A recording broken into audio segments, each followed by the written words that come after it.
Okay, so for my open source project, I decided to add on top of one of my favorite libraries in React called MaterialUI. So MaterialUI is a library for React.js that lets users implement custom material styles components and fluid layouts very easily. So I actually added to the color palette. The color palette is a component or a set of color components pretty much that the user can import into their project and use just like a normal color. And what's interesting about this compared to just a normal hex code is that it's actually a set of color values ranging from the lightest to the darkest version of that color. So I'm going to share my screen just so I can give you a little better of an understanding. Okay, so see right here, this is how the palette used to be.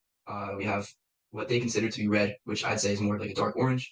We have pink, purple, a bunch of these colors. So I decided to add 3 new colors. And what I did was I added a deep red. So this is their red, but I wasn't happy with it. So I added a deep red, which is more of a true, darker, brighter red. And it'll range from a really light red to almost a mahogany type color. I also added a deep green, which is similar to the green that they have, except just like the dark red or the deep red, it's darker. And even the lightest version of it still looks a lot darker compared to the normal green they have. The light green still kind of looks like a faded, like a sort of faded dark green.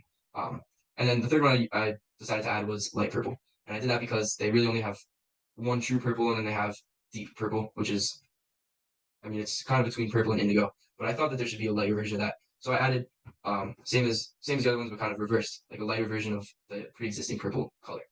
And I did this because I love to use these colors, and I thought that for some of my projects, when I wanted to do designs with more than just the small set of colors that they show here, I wanted to use the colors that I provided. So I'm going to get into the additions I made. So I'm going to go to the pull request page. So it's still going on right now. It didn't pass. It didn't pass some checks. So there are some weird issues that I'm encountering. Most are passing. I have some that are still pending, and some are fails. And a lot of them are made to fail right off the bat. For example, check if the pull request has label. Uh, you can't add a label to, unless you're the owner of the project, you can't add a label to a pull request until it's been accepted.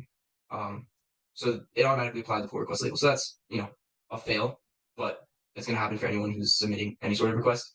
And then there's some other issues. I'm not really sure why they happen.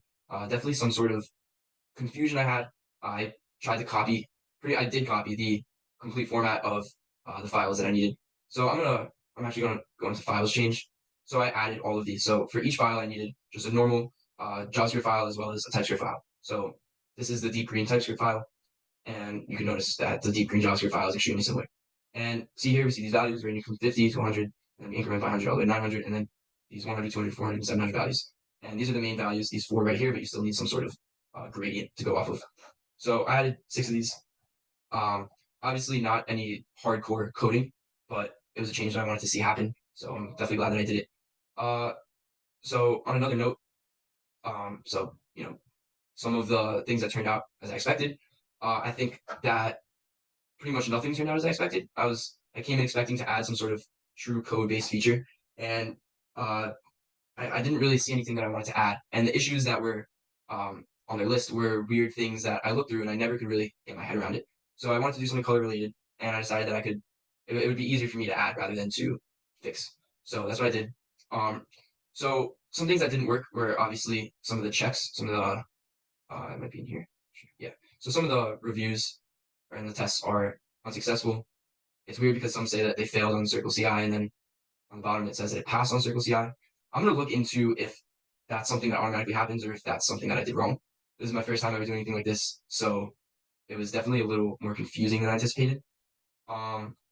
Besides for that, I learned a lot about using certain commands to create pull requests and merge branches and fork projects and all that stuff. I also learned how to use those same features on VS Code, which I've never used before. I was able to access Git right inside of my my editor, and that was super convenient. I really like that. So yeah, with the video, I'm going to attach the link for the pull request. I guess that's pretty much it, but it was a great experience, and that is my open source part 2.